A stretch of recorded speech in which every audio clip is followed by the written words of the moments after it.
A billionaire's daughter hadn't spoken in 8 months. Not to therapists, not to her father, not to anyone. Then a flight attendant did something that changed everything. She fed the child one bite of food, and the girl whispered a word that made a grown man cry. What happened next wasn't just about healing a broken little girl. It was about 3 souls finding each other at 30,000 feet. Before we begin, please subscribe and hit that notification bell. Comment below which city you're watching from, so I can see how far this story has traveled. Now let's begin. Daddy, is Mommy watching us from the clouds? Elliot Granger would replay those words every single day for the next 8 months. They were the last thing his daughter Harper said before silence swallowed her whole. She'd been standing at her mother's grave 5 years old, holding a single white rose, when she'd looked up at him with those enormous gray eyes and asked that question. He'd told her yes. He'd told her Mommy was always watching. He'd told her a lot of things that day. And then Harper stopped talking. Now they sat in first-class seats 2A and 2B, flying from San Francisco to Tokyo, and that silence pressed against Elliot's chest like a physical weight. He stared at his laptop without seeing the acquisition reports. His company had just closed a $2 billion deal in Asia. The business world called him a genius. Forbes put him on their cover. None of it meant anything when he looked at the hollow child beside him. Harper sat perfectly still. Too still. Her blonde curls were pulled back with the pink butterfly clip her mother had given her last Christmas. She wasn't reading. She wasn't sleeping. She was staring at the seat in front of her like it held answers to questions she couldn't ask anymore. Elliot had spent a fortune trying to reach her. Child psychologists, trauma specialists, art therapy, music therapy, play therapy. Every expert in California had taken their turn, and every single one had failed. Harper would sit in their offices with that same blank stare, and after 6 weeks or 8 weeks or 12 weeks, they'd gently suggest trying someone else. The flight attendant rolled the meal cart down the aisle. Professional smile. Pressed uniform. Her name tag said Jessica. "Good afternoon. Can I offer you both lunch?" "Water for me," Elliot said. "And maybe apple juice for my daughter." Jessica placed a tray in front of Harper. Grilled salmon with lemon butter roasted vegetables, a small chocolate mousse. First class all the way. Harper didn't even glance at it. "Sweetie, you should try to eat something." Elliot kept his voice gentle, but exhaustion bled through. He'd said the same thing at breakfast, and dinner last night, and lunch the day before. Always the same empty response. Jessica moved on to the next row. Elliot watched his daughter's tray sit untouched and felt something crack inside his chest. 6 pounds Harper had lost in 2 months. 6 pounds off a child who barely weighed 40 to begin with.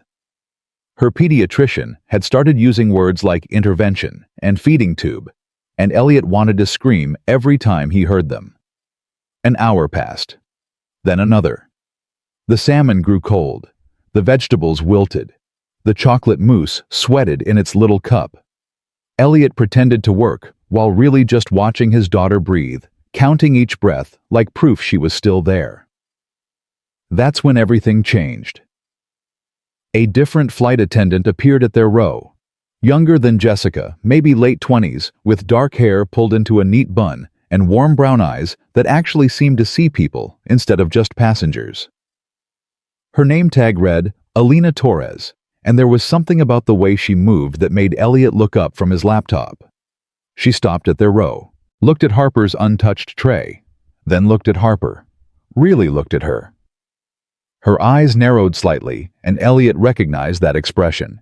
He'd seen it on every therapist's face right before they delivered their diagnosis. But Alina didn't say anything to him. She knelt down in the aisle, which immediately broke about 6 airline protocols, and positioned herself at Harper's eye level. "Hi there," she said softly. "I'm Alina. What's your name?" Silence. Harper's eyes remained fixed on the seat in front of her. Elliot opened his mouth to give the standard explanation, but Alina held up one finger in his direction. Wait. The gesture was polite, but firm. She turned back to Harper. I noticed you haven't touched your food. Is it because you're not hungry, or because it's not the right kind of food? Nothing.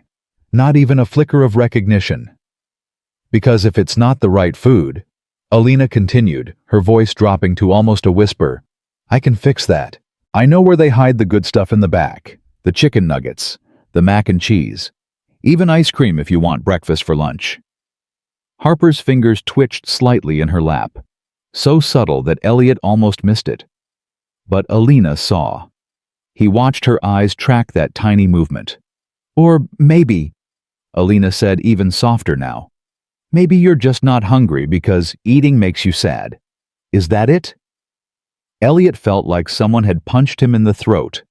In 8 months, no one had said it that directly, that simply. They'd used words like depression and appetite suppression and psychological manifestation of grief, but no one had just said eating makes you sad. Miss, Elliot started, his voice rough. I appreciate what you're trying to do, but my daughter hasn't spoken in 8 months, Alina said, still looking at Harper. Maybe 9, and she hasn't been eating much either, maybe half of what she used to. And every time someone tries to make her talk or eat, it just makes everything worse, because all she can think about is the person who isn't here anymore. Elliot's hands went numb. How did you? Because I was her, Alina said simply. She reached over and gently picked up Harper's fork. When I was 6 years old, I lived in a group home. Lots of kids, not enough love to go around, and definitely not enough food. I stopped eating for almost a year. You know why? Harper's eyes moved. Just a fraction. Just enough. Because every time I ate, Alina continued cutting the salmon into tiny pieces with practiced efficiency. I remembered that I was hungry. And being hungry reminded me that I was alone. And being alone reminded me that nobody loved me enough to make sure I got fed every day. She paused, holding a small piece of salmon on the fork. But then someone told me something that changed everything. They said food isn't just food. Food is love. Every single time we eat, we're letting someone take care of us. We're saying, yes, I deserve to be cared for. Yes, I'm worth the trouble. Yes, I'm still here, and I still matter. Elliot's vision blurred. He turned toward the window, pressing his hand against his mouth. Your daddy loves you so much, Alina said to Harper. I can see it in the way he watches you, like you're the most important person in the entire world, which you are. To him, you are the entire world. Harper's bottom lip trembled. And I bet your mommy loved you too, Alina whispered. I bet she loved you more than anything. And I bet wherever she is right now, she wants you to let your daddy take care of you. She wants you to eat and grow and laugh and live the biggest, most beautiful life you can possibly live.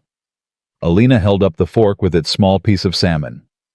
So, I'm going to ask you to do something really brave. I'm going to ask you to take one bite. Not for me, not even for your daddy, but for your mommy who can't be here to feed you herself. Can you do that? Can you let her love you through this one little bite? The cabin seemed to hold its breath. Somewhere behind them, a baby fussed. The engines hummed their constant note. Time stretched like taffy. And then Harper opened her mouth. Alina placed the salmon gently on Harper's tongue. That's it, sweetheart. Just chew it slowly. You're doing so good. Harper chewed. Once, twice, 3 times, swallowed. And then she looked directly at Alina and whispered, Angel. Elliot made a sound he didn't recognize, something between a laugh and a sob. His hand flew to his face, but tears were already streaming down his cheeks. 8 months. 8 months of silence, and suddenly his daughter was speaking, and he couldn't breathe, couldn't think, couldn't do anything but cry like a child himself. Oh, honey, Alina breathed, her own eyes filling. That's such a beautiful thing to say. Thank you. Are you? Harper's voice was rusty from disuse, barely louder than the air conditioning. "Are you an angel like Mommy?" Alina's composure cracked. She wiped quickly at her eyes. "No, baby. I'm just a person. But your Mommy sounds like she was definitely an angel." She was. Harper's words came slowly, like she was remembering how to shape them. She made pancakes with chocolate chips. And she sang songs about butterflies. And she always smelled like flowers. Elliot was openly weeping now, not even trying to hide it. Other passengers were starting to stare, but he didn't care. His daughter was talking. Actually talking. Describing her mother. Using past tense. Processing grief in real time. "She sounds perfect," Alina said thickly. "Will you take another bite for her?" Harper nodded. Took another piece of salmon. Then another. Alina moved to the vegetables, cutting each piece small, making every bite an offering instead of an obligation.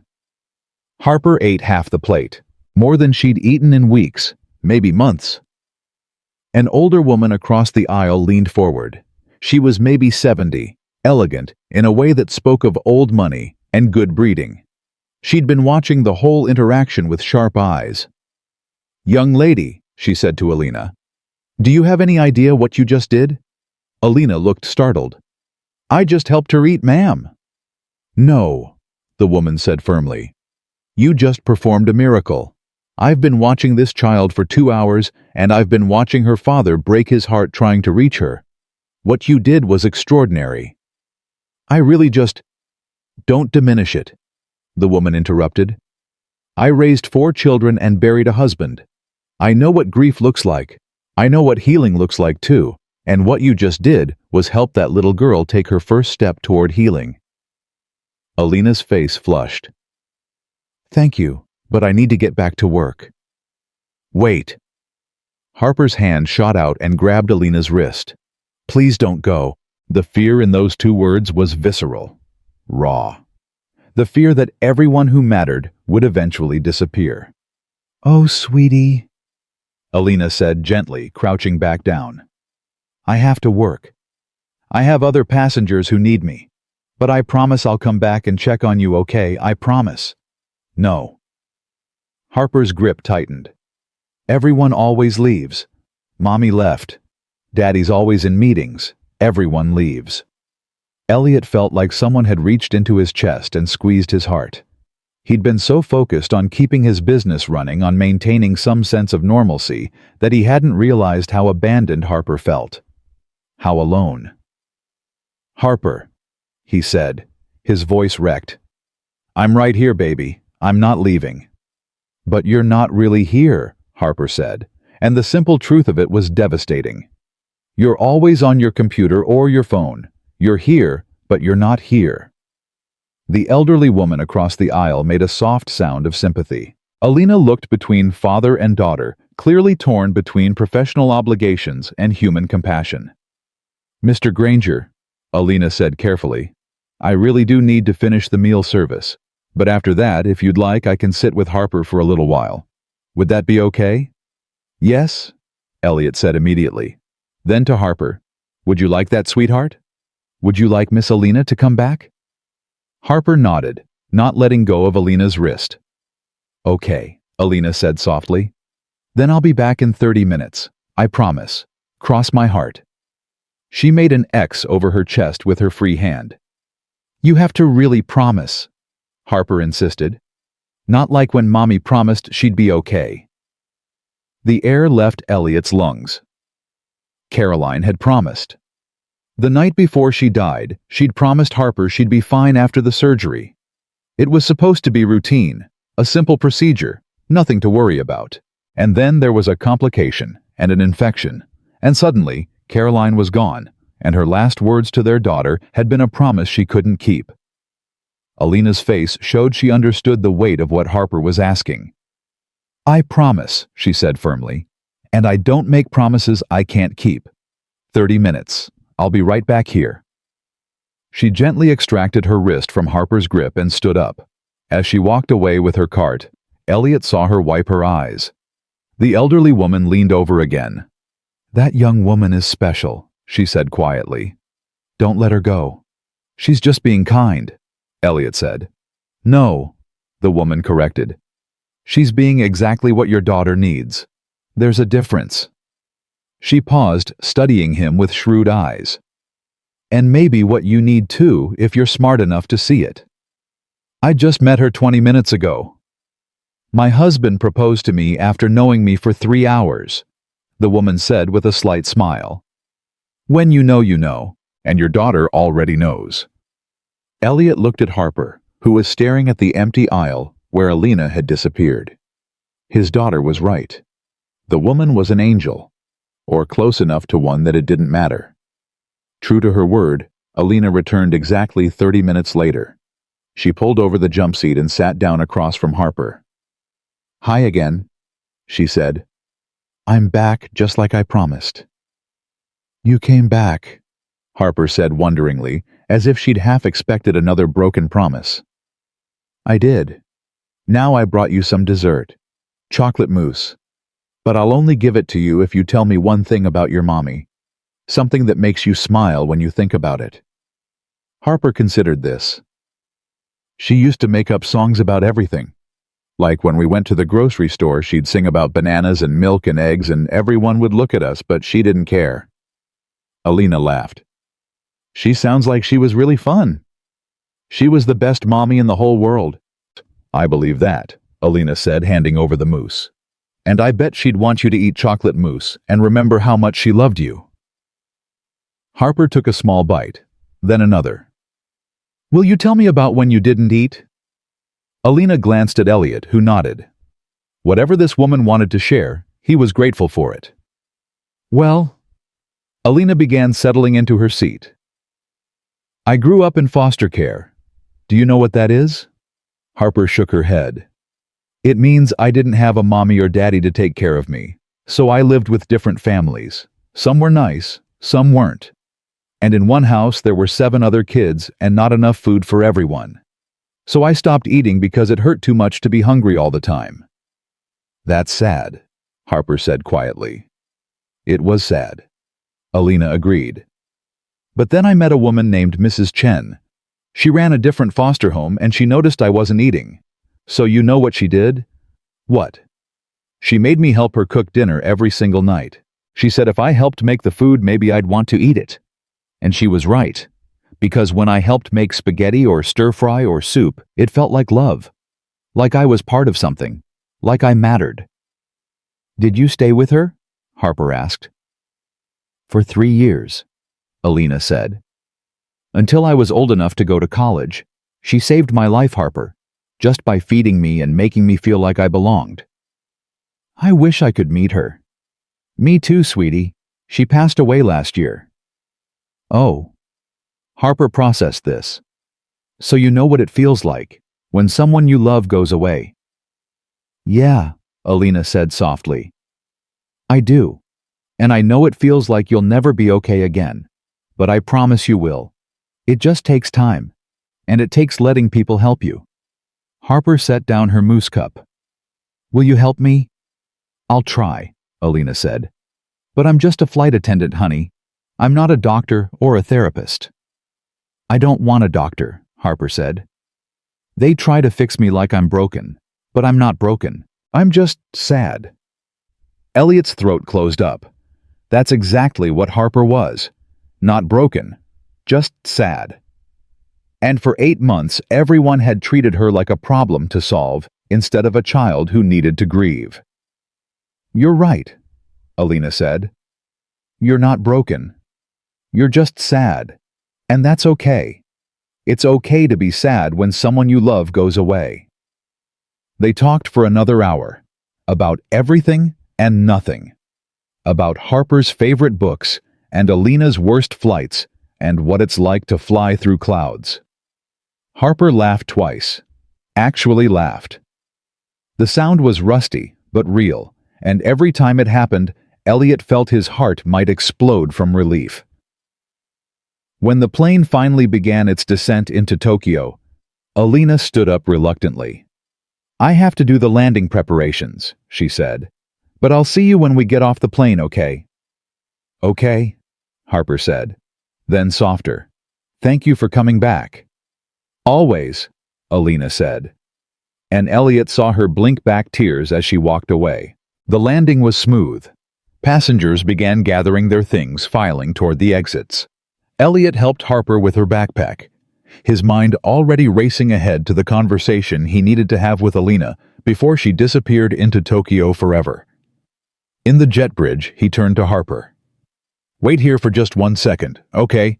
I need to talk to Miss Alina. Harper grabbed his hand. You're coming back, right? Of course I am. I'll be right there. He pointed to a spot 10 feet away where Alina was talking to another flight attendant. You can see me the whole time. Harper nodded, but her grip didn't loosen. Elliot walked over to Alina, his daughter attached to his hand like a lifeline. Can I talk to you for a moment? Alina looked surprised. Of course. I need to ask you something and I know it's completely insane, so I'm just going to say it. He took a breath. We're going to be in Tokyo for a week. Business meetings, but I was also hoping to make it a vacation for Harper, to help her adjust, to help both of us start moving forward. He paused. Would you consider staying just for a few days, to help Harper? I'll pay you whatever you want. I'll cover all your expenses, your lost wages, everything. I just can't let this progress slip away. She finally talked. She finally ate. And I think it's because of you. Alina stared at him like he'd grown a second head. Mr. Granger, I can't just abandon my job. I have flights scheduled, responsibilities. I have a life in San Francisco. I know. I'm not asking you to give up your life. I'm asking you to take 3 days, maybe 4. Please. He heard the desperation in his voice and didn't care. I'll make it worth your while. Name your price. This isn't about money, Alina said sharply. You can't just throw cash at every problem and expect it to go away. I know that. Trust me, I know that. I've spent 8 months learning that lesson. But this isn't about money. This is about my daughter finally speaking again, finally eating again, finally acting like a child instead of a ghost. His voice broke. Please, I'm not trying to buy you. I'm begging you. As one human being to another. Daddy's right, Harper said, squeezing his hand. We need you, Miss Angel. Please don't go. Alina looked down at Harper, and Elliot watched her face transform, watched her professional mask crack and crumble. She closed her eyes and sighed deeply, like she was making a decision that went against her better judgment. 3 days, she finally said. I can probably swing 3 days. I have some personal time coming anyway. But Mr. Granger, I need you to understand something. Anything. I'm not a therapist. I'm not a miracle worker. I'm just someone who got lucky with a sad kid on a plane. This might not work. Harper might close up again the second we land. You can't expect me to fix everything. I'm not expecting that, Elliot said. I'm just asking you to try. Alina looked at him for a long moment, and Elliot had the unsettling feeling she could see right through his expensive suit and his first-class tickets to the desperate, broken father underneath. Okay, she said quietly. 3 days. But I'm doing this for Harper, not for money. You can pay for my hotel and meals, but I don't want a salary. This isn't a transaction. Understood? Understood. Elliot agreed immediately. And one more thing, Alina added, her voice dropping. I need you to promise me something. What? Promise me you won't fall in love with me. The words hung in the air between them like a grenade. Elliot felt his face flush. That's not... I'm serious, Mr. Granger. I've seen this before. Grieving parent, grateful for help with their kid mistakes, gratitude for something deeper. I can help your daughter, but I can't fix your life. I can't replace your wife. Don't ask me to be something I'm not. Elliot felt like she'd just read his mind and then called him out on every shameful thought he'd had for the past hour. Because she was right. He had been thinking about how beautiful she looked when she smiled at Harper. about how different she was from anyone in his world, about how easy it would be to lean on someone who seemed to actually understand what he was going through. "You're right," he said quietly. "This is about Harper. Only Harper. I promise." "Good," Alina said, but something flickered in her eyes. Something that made Elliot wonder if she was trying to convince herself as much as him. "Let's get you both to your hotel, and then let's figure out what a suddenly hungry little girl wants for dinner." Harper tugged on both their hands. "Can we get ramen? Mommy always said she wanted to take me to Japan for ramen."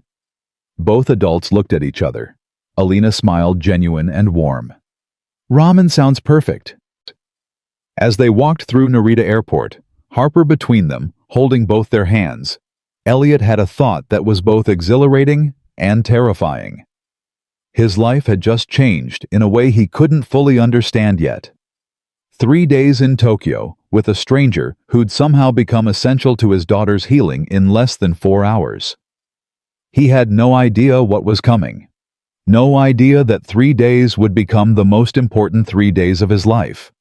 No idea that the woman currently debating with Harper about whether miso or tonkatsu ramen was better would end up saving not just his daughter, but him too.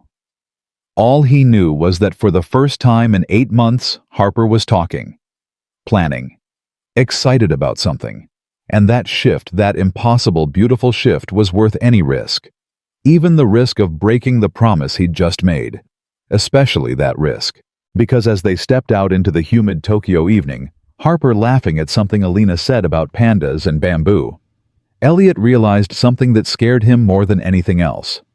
He was already halfway in love with this woman, and he had no idea how to stop. The ramen shop Alina found was tucked down a narrow alley in Shibuya, the kind of place tourists never discovered. Red lanterns hung from the entrance, and steam poured out every time the door opened. Inside, it was barely big enough for 10 people, all shoulder to shoulder, at a wooden counter. Harper hesitated at the door. "It's so small." "The best places always are," Alina said, crouching down.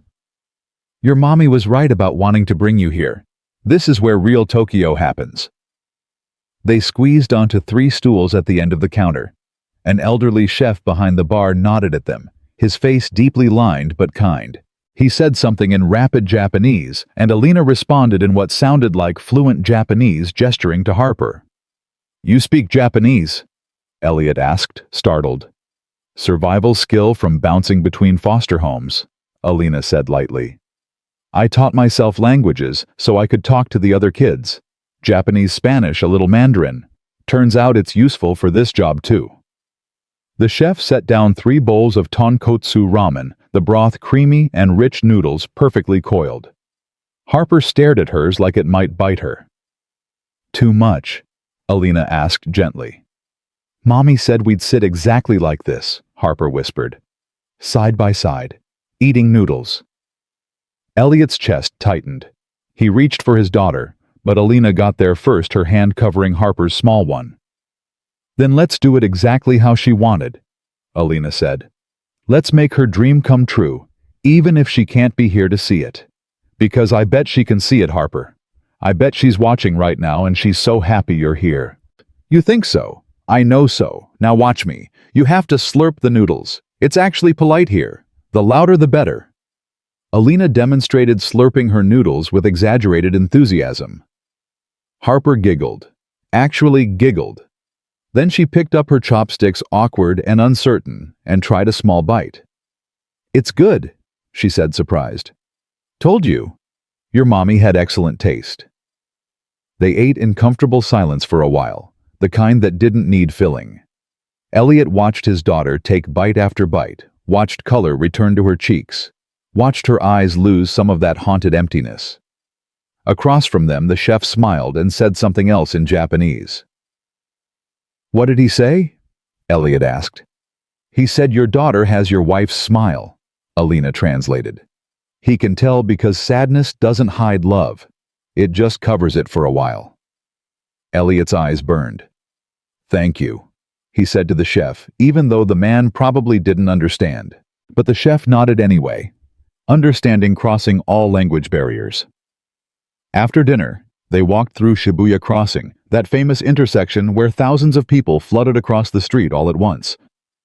Harper held both their hands swinging between them like any normal child on any normal vacation. Except nothing about this was normal. "It's like a river of people," Harper said, watching the crowds. "Exactly like that," Alina agreed.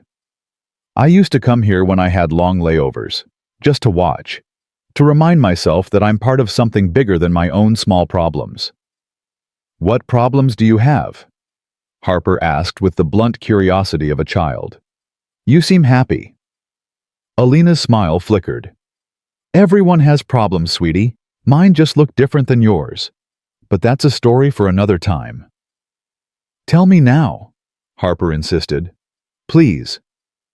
They found a bench overlooking the crossing. The neon lights painted everything in shades of pink and blue. Alina sat down and pulled Harper onto her lap without asking permission, and Harper went willingly, like she'd been waiting for someone to hold her exactly this way. "Okay," Alina said softly. "When I was a little older than you, maybe 7 or 8, I got moved to a new foster home, the 5th one in 3 years. And I was so tired of moving, so tired of meeting new families who didn't really want me, that I decided I wasn't going to talk anymore. Just like you did." Harper twisted around to look at her. "Really? Really? I figured if I didn't talk, I wouldn't have to explain myself over and over. I wouldn't have to answer questions about my real parents, or why nobody wanted to adopt me. I could just be quiet and invisible." "How long?" Harper asked. 4 months. "And you know what? It didn't make anything better. It just made me more alone.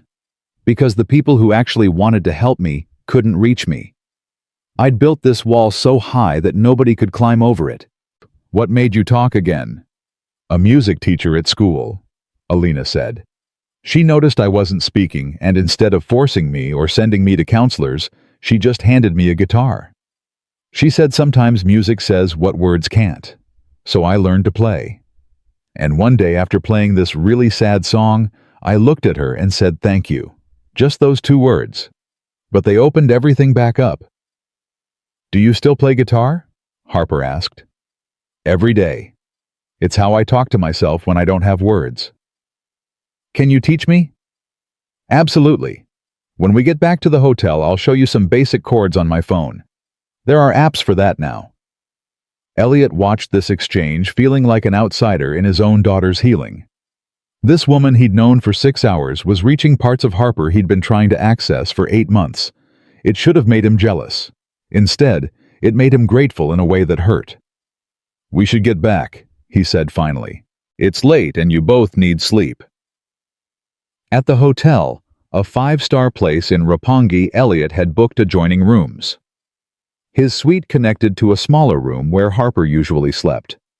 Though most nights she ended up in his bed anyway, nightmares driving her to seek comfort she couldn't ask for out loud.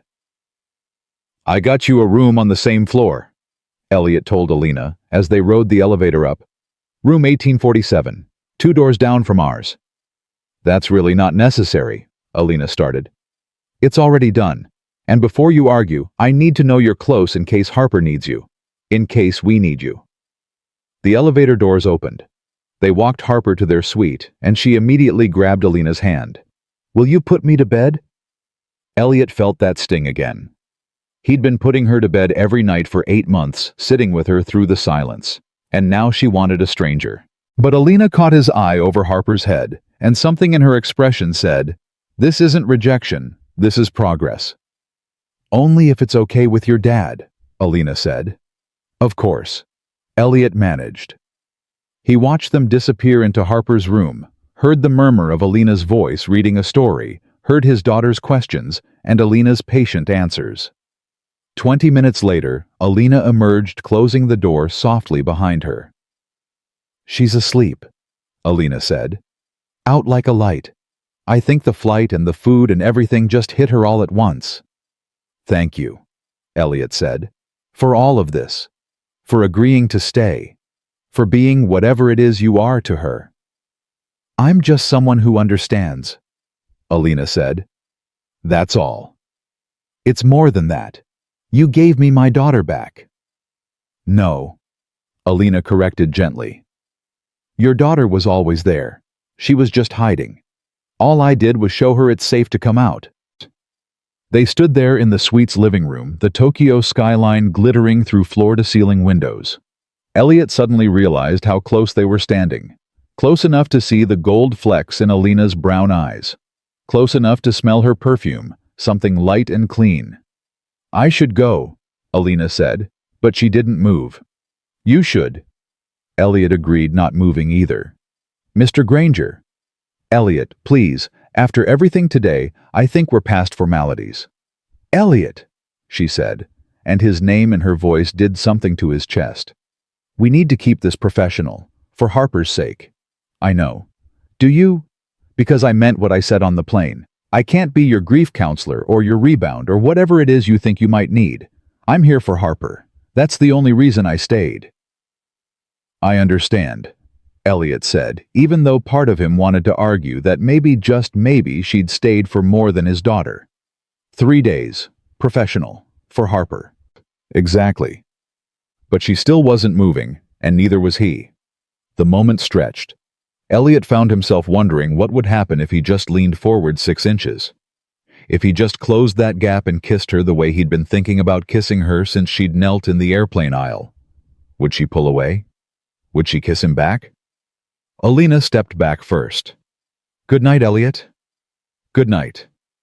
He watched her let herself out, watched the door close behind her, and then stood alone in his expensive suite, feeling more confused than he'd felt in years. His wife had been gone 8 months. Was it too soon to feel this way about someone else? Was it disrespectful to Caroline's memory, or was it just being human? He didn't have answers. All he had was the image of Alina's face when she'd fed Harper that first bite of salmon, the fierce tenderness in her eyes, and the terrifying certainty that she was going to break his heart. The next morning, someone was knocking on his door at 7 a.m. Elliot dragged himself out of bed expecting room service or housekeeping. Instead, he found Alina in jeans and a simple white t-shirt, her hair down for the first time, falling in dark waves past her shoulders. Too early, she asked. No, I'm up. Is everything okay? Harper texted me. She held up her phone, showing a message in large, careful letters. Can you come for breakfast? She has your number. I gave it to her last night, in case she needed to talk. Was that okay? Of course. I'm just surprised she texted. She hasn't used her phone in months. Progress, Alina said with a small smile. Should I come back later or? Come in, please. I'll wake her up. But Harper was already awake, sitting at the suite's dining table in her pajamas, a room service menu open in front of her. Miss Alina, I want to order pancakes. Daddy never lets me have pancakes for breakfast. That's not true, Elliot protested. You just haven't wanted pancakes in... He stopped himself. In 8 months. She hadn't wanted anything in 8 months. With chocolate chips. Harper continued, ignoring him. And whipped cream. Mommy always said breakfast should be fun. Alina slid into the chair next to her. Your mommy was a wise woman. Let's order the most fun breakfast they have. They ordered enough food for 6 people. Pancakes and waffles and eggs and bacon and fresh fruit and pastries. When it all arrived on rolling carts, Harper's eyes went wide. We can't eat all this. We'll do our best, Alina said. And whatever we don't finish, we'll save for later. The point is having choices, having abundance, having fun. They ate until they were stuffed, laughing over sticky syrup fingers and whipped cream mustaches. Harper told a story about the time Caroline had tried to make pancakes from scratch and accidentally used salt instead of sugar. Elliot added details Harper had forgotten. And slowly, painfully, beautifully, they were building a bridge between the past and the present. What should we do today? Harper asked, bouncing slightly in her chair. Energy. Actual energy. Elliot couldn't remember the last time he'd seen his daughter bounce. What do you want to do? Alina asked. I want to see everything. All the places Mommy wanted to take me. She had a whole list. Elliot's throat closed. I have that list. It's in my phone. Your mom made it 2 years ago when we were planning this trip. He pulled up the note. Caroline's handwriting in the digital notes app, bullet points of Tokyo adventures she'd been planning. Sensoji Temple, Harajuku, Team Lab Borderless, Tokyo Tower, the Pokemon Center. Pokemon Center, Harper said, immediately pointing. Mommy loved Pokemon. She said Jigglypuff was her favorite because it was pink and round and sang songs. Pokemon Center it is, Alina said. But first you need to get dressed, and your dad needs to shower because, no offense, Mr. Granger, but you look like you slept in your clothes. I did, Elliot admitted. I kept waking up checking on Harper.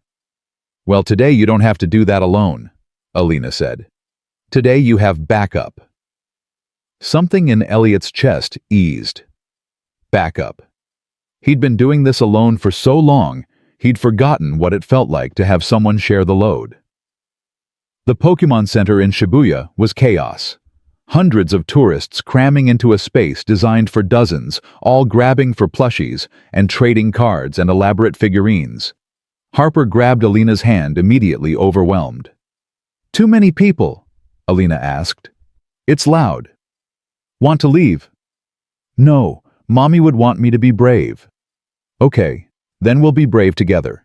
Hold my hand and we'll navigate this like warriors. They waded through the crowds. Harper pointed at everything, asking questions, slowly warming up. She picked out a Jigglypuff plushie that was almost as big as she was. For Mommy, she said. So she knows I was thinking about her. She knows, Elliot said, his voice rough. She always knows. At the register, Harper held the plushie tight. Can we go to the temple next? The one on Mommy's list. Sensoji, absolutely. The temple was quieter, more peaceful. They walked through the massive red gate, bought fortunes from the wooden boxes, threw coins into the offering receptacle. Harper read her fortune out loud, stumbling over the English translation. Good fortune comes to those who remember love, she read. What does that mean? It means your heart knows things your head doesn't, Alina said. It means the people we love stay with us even when they go away. We carry them here. She touched Harper's chest right over her heart. Like Mommy's in my heart. Exactly like that. And every time you remember something she taught you, or something that made her laugh, she's alive in that moment. That's how love works. It doesn't end. It just changes shape. Harper considered this seriously. Then she turned to Elliot. Is Mommy in your heart too, Daddy? Every single day, baby girl. Good. Because I don't want her to be lonely. Elliot pulled his daughter close, breathing in the scent of her hair, feeling her solid weight against him. Over Harper's head, he met Alina's eyes. She was crying again, silent tears tracking down her cheeks, and he realized she wasn't just helping Harper grieve. She was grieving her own losses through his daughter's healing. That night, after another full day of adventures and meals and laughter, they sat on the hotel balcony while Harper slept inside.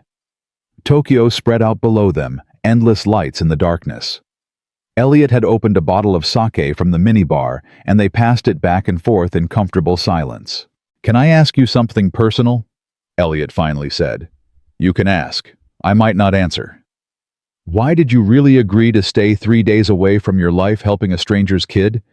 That's above and beyond. Alina was quiet for a long time. Because I see myself in her, she finally said. Because I was that kid who stopped talking, stopped eating, stopped believing anyone cared enough to help. And if I can give Harper what I didn't have, what Mrs. Chen eventually gave me, then maybe all the hard stuff I went through wasn't for nothing. Maybe it made me into someone who could help. You're remarkable, Elliot said softly. I'm really not. I'm just doing what any decent person would do. No. Most people would have walked away after the flight landed. Most people would have said this isn't my problem. But you stayed. You're giving Harper something I couldn't give her on my own. You were giving her plenty, Alina said. You were giving her time and patience and presence. She just needed someone outside the grief bubble to show her it was okay to step out of it. Well, whatever you're doing, it's working. She's speaking in full sentences now. She ate 3 meals today. She laughed. Do you have any idea how long it's been since I've heard her laugh? 8 months? Alina said quietly. Since her mother died. How did you know? Because grief has a timeline even when it doesn't feel like it. And 8 months is right when kids start to surface again if they're going to. Harper was ready. She just needed permission. Elliot studied her profile in the dim light. You've thought a lot about this. I've lived a lot of this. Different circumstances, same pain. Loss is loss, whether it's death or abandonment, or just life being cruel. The shape changes, but the weight stays the same. Is that what happened to you? Your parents abandoned you. Alina took a long drink of sake. My mother left me at a fire station when I was 3. Literally left me there with a note pinned to my jacket that said she couldn't do it anymore. I don't remember her face. I don't remember her voice. All I remember is being cold and scared and wondering when someone was coming back for me. God, Alina. It's fine. I'm fine. I made peace with it years ago. But that's why I understand Harper. Because I know what it's like when someone you love just disappears from your life without warning. At least Harper got to say goodbye to her mother. At least she has you to hold on to. I had nobody. You had Mrs. Chen. Eventually. But I went through 7 foster homes before I found her. 7 different families, 7 different schools, 7 different times I had to start over and pretend I was okay. You learn to protect yourself after a while. You learn not to let people in because letting people in means giving them the power to leave. Elliot understood then why she'd made him promise not to fall in love with her. Because Alina had learned the hard way that people leave. Always. And she wasn't going to let herself be vulnerable to that kind of loss again. I'm sorry that happened to you, he said. Don't be. It made me who I am. And who I am is someone who can help your daughter. So maybe it all worked out the way it was supposed to. Do you really believe that everything happens for a reason? No, Alina said honestly. I think terrible things happen for no reason at all, and we're just left trying to make meaning out of the chaos.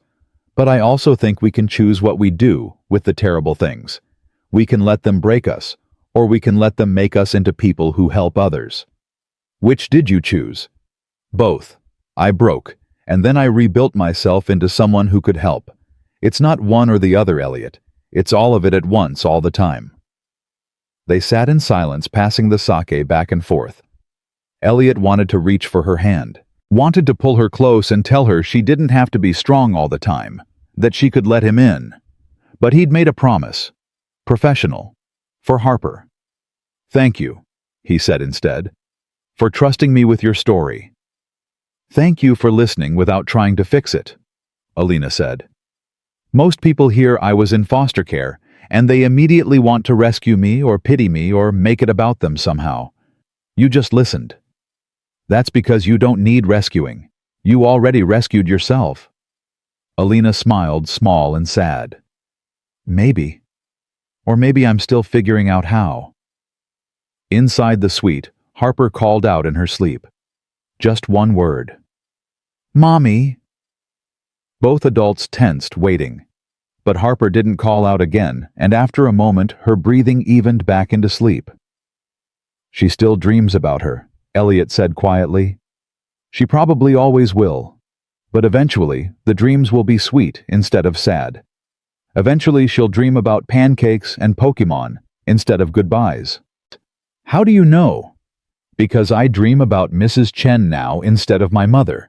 Because time doesn't heal wounds exactly, but it changes them into scars. And scars don't hurt the same way. Elliot looked at this woman, this stranger who'd walked into his life yesterday, and already understood his daughter better than anyone else, and felt something shift inside his chest. Something dangerous. Something like hope. 2 more days. He said as much to remind himself as her. 2 more days. Alina agreed. And then I go back to my life and you go back to yours. Right. But as they sat there watching Tokyo breathe and glow, Elliot knew that wasn't true. Nothing was going back to the way it was before. Too much had already changed. Harper had spoken. Alina had stayed. And Elliot had started feeling things he had no business feeling. 2 more days. It wasn't nearly enough. And it was already too much. The second day started with Harper bursting into Elliot's room at 6 in the morning, fully dressed, dragging her Jigglypuff plushie behind her. "We have to go wake up Miss Alina," she announced. "I want to show her the fish market. It's on Mommy's list." Elliot groaned and checked his phone. "Harper, it's 6 a.m. Miss Alina is probably still sleeping." "But the fish market is best early. Mommy wrote that down. See?" She thrust his phone at him, Caroline's note glowing on the screen. "Tsukiji Fish Market, early morning, watch the tuna auctions." "Your mom was a morning person," Elliot muttered, dragging himself out of bed. "I clearly married the wrong personality type." "Daddy, that's not funny." "You're right, I'm sorry. Give me 10 minutes to shower and then we'll go see if Miss Alina wants to join us." "She will. She promised we'd do everything on the list." Harper was right. When they knocked on Alina's door 20 minutes later, she answered immediately, already dressed in jeans and a light jacket, her hair pulled back. "Let me guess," she said, looking at Harper's eager face. "Fish market." "How did you know?" "Because you have that same look Mrs. Chen used to get when she wanted to drag me to the farmer's market at dawn. That look that says, 'Sleep is for people without adventures to have.'" They caught a taxi through the waking city. Tokyo at dawn was different than Tokyo at night, softer somehow, less frenetic. Street vendors were setting up. Delivery trucks made their rounds. The city was stretching and yawning and preparing itself for another day. The fish market was overwhelming in the best way. Massive tuna laid out on ice vendors, shouting in Japanese the smell of ocean and possibility everywhere. Harper held tight to both their hands, her eyes huge. "It's so much," she breathed. "Want to go back?" Alina asked. "No, I want to see everything. For Mommy." They watched a tuna auction, the rapid fire bidding incomprehensible but thrilling. They sampled fresh sashimi at a tiny counter where the chef sliced fish with movements so precise they looked like art. Harper tried a piece of tuna and declared it tasted like the ocean, which made both adults laugh. "Your mom would be so proud of you," Elliot said, watching his daughter try new things without fear. "Being brave like this." "I'm not being brave," Harper said matter-of-factly. "I'm being with Miss Alina. That makes everything easier." Alina's face did something complicated. "Harper, you know I have to leave tomorrow, right? I have to go back to work. Back to my real life." Harper's face crumpled so fast it was like watching a building collapse. "No, you promised." "I promised 3 days, honey. This is day 2. That means 1 more day, and then I have to go home." "But we need you." Harper's voice rose, panic creeping in. "Daddy can't do this alone. He doesn't know how to make me feel better." "That's not true," Alina said gently, kneeling down to Harper's level. "Your daddy has been making you feel better this whole time. He's been showing up every single day, even when you couldn't respond. He's been loving you, even when you couldn't love yourself. That's what real love looks like. But you're better at it." "No, sweetie. I'm just different. Your dad loves you in a way I never could because he's your dad. He's known you since the day you were born. He's the one who's going to be there for every birthday and every bad dream and every moment you need someone. I'm just visiting. I'm just helping you remember it's okay to open up again." "I don't want you to be visiting." Harper was crying now, real tears streaming down her face. "I want you to stay forever." Elliot felt his own throat close. He wanted to intervene to fix this, but something told him Alina needed to handle this herself. "Harper, look at me. Alina said, wiping the girl's tears with her thumbs. "I'm not your mom. I can't be your mom. Nobody can replace her because she was special and unique and yours. But that doesn't mean I don't care about you. It doesn't mean I'm abandoning you. It just means I have my own life and you have yours. And sometimes those lives can touch for a little while, but they can't merge completely." "Why not?" "Because that's not how the world works, baby. People come into our lives for reasons. Sometimes they stay. Sometimes they're just passing through. And both of those things can be beautiful if we let them." "I don't want beautiful," Harper sobbed. "I want you." Alina pulled Harper into a tight hug, and Elliot watched his daughter cling to this woman like a life raft. Over Harper's head, Alina met his eyes, and he saw his own pain reflected there. She was hurting too. This wasn't easy for her either. "Let's make a deal," Alina said, finally pulling back to look at Harper. "I'll stay in touch. Okay? We can video chat. We can text. You can tell me about school and your friends and everything that happens in your life. I won't disappear completely. I'll just be in a different place. It's not the same. No, it's not. But it's something. And sometimes something is better than nothing." Harper wiped her nose on her sleeve. "Promise you'll really stay in touch. Not like when grown-ups say they will, but then they don't. I promise. Real promise. The kind I keep." "Okay." Harper's voice was small and broken, but she was trying to be brave. Elliot's heart shattered watching her try. They spent the rest of the morning at the market, but the joy had leaked out of the day. Harper was quiet again, not the terrible silence of before, but a sad, resigned quiet that was almost worse. She answered questions. She ate when food was offered. But the spark that had been growing was dimmed. Back at the hotel, Harper went straight to her room and closed the door. Elliot turned to Alina, who looked wrecked. "I'm sorry," she said immediately. "I shouldn't have brought up leaving. I should have just let her enjoy the day. No, you were right to be honest. She needs to know you're not permanent. I need to remember that too." "Elliot, don't. Please don't say whatever you're about to say. I know we agreed this was professional. I know we agreed I wouldn't fall in love with you. But Harper's not the only one who's gotten attached, and we both know it." Alina closed her eyes. "This is exactly what I was afraid of." "Then maybe you shouldn't have been so good at helping us. Maybe you should have done the bare minimum and left us to figure it out ourselves." "That's not fair." "No, it's not. None of this is fair. My wife dying wasn't fair. My daughter going silent wasn't fair. Meeting you and having you fix everything just to leave again isn't fair either. But here we are." "I'm not fixing everything," Alina said, her voice rising. "I'm putting a band-aid on a wound that needs surgery. Harper needs professional help, Elliot. Real therapy, not just some flight attendant who understands sad kids. You're more than that and you know it. Maybe. But I'm still leaving tomorrow. And you and Harper need to be able to survive without me. What if we don't want to?" The question hung between them, raw and desperate. Alina stared at him, her eyes bright with unshed tears. "What are you asking me, Elliot?" "I don't know. Stay longer. Come back to San Francisco with us. Let me pay you to be Harper's nanny, or companion, or whatever title makes this acceptable. You want to pay me to be part of your life."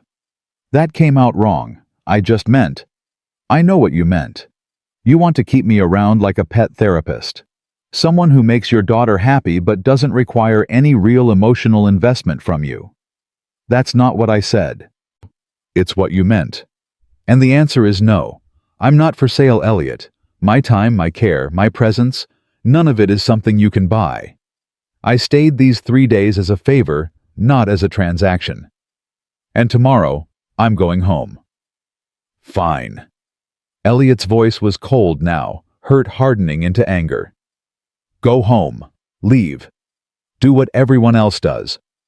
Harper will just add you to the list of people who abandoned her." The moment the words left his mouth, he regretted them. Alina flinched like he'd slapped her. "That's not fair," she whispered. No, it's not. I'm sorry. I shouldn't have said that. I'm not abandoning her. I'm setting boundaries. There's a difference. Is there? Because from Harper's perspective, you're just another person who promised to be there and then left. I never promised to stay forever. I promised 3 days. That's what I'm giving. And what happens when Harper stops talking again? When she stops eating again? When she goes back to being that hollow ghost because the one person who could reach her decided 3 days was enough? Then you handle it, Alina said, her voice breaking. You handle it like you've been handling it all along. You love her, and you show up and you don't give up. That's what parents do, Elliot. They don't outsource their kids' emotional needs to strangers. You're not a stranger anymore. Yes, I am. I've known you for 48 hours. That doesn't make me family. That doesn't give me the right to stay in Harper's life permanently. What if I want you to have that right? The air left the room. Alina stared at him, and Elliot realized what he'd just said, what he'd just implied. Elliot, don't. Too late. It's already out there. I want you in our lives, Alina. Not as an employee. Not as a therapist. As someone who matters. As someone who belongs. I can't. She was crying now, openly crying. I can't be what you need me to be. I can't replace your wife. I can't be Harper's mother. I can't fix your broken family just because I understand broken things. I'm not asking you to replace anyone. I'm asking you to be yourself.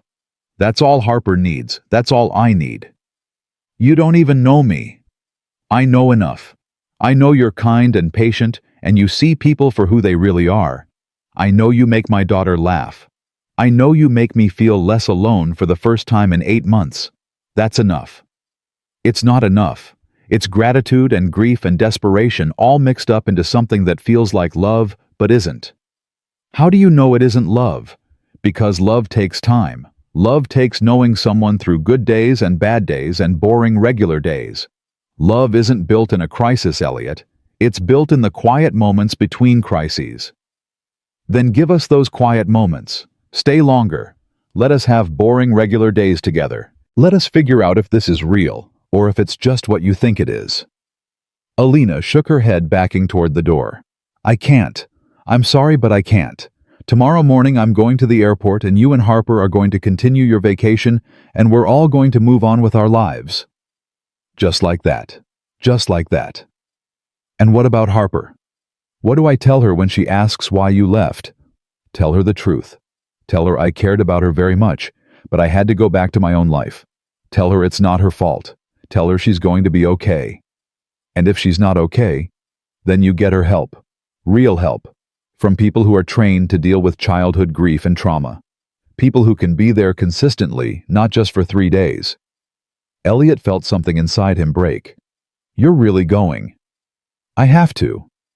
No, you don't. You're choosing to. There's a difference. Yes, Alina said quietly. I'm choosing to.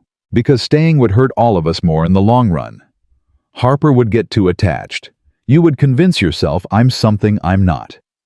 And I would end up disappointing both of you when reality set in and you realized I'm just a person with my own baggage and problems and inability to fix everything. She opened the door, then paused. For what it's worth, these 3 days meant something to me too. Harper's an incredible kid, and you're a better father than you give yourself credit for. But I can't be your solution, Elliot. You have to find that yourself. Then she was gone. The door clicking shut behind her, and Elliot was alone in his expensive suite, feeling like he'd just lost something he never actually had. Harper emerged from her room an hour later, eyes red from crying. Is Miss Alina gone? Just to her room. She'll be back.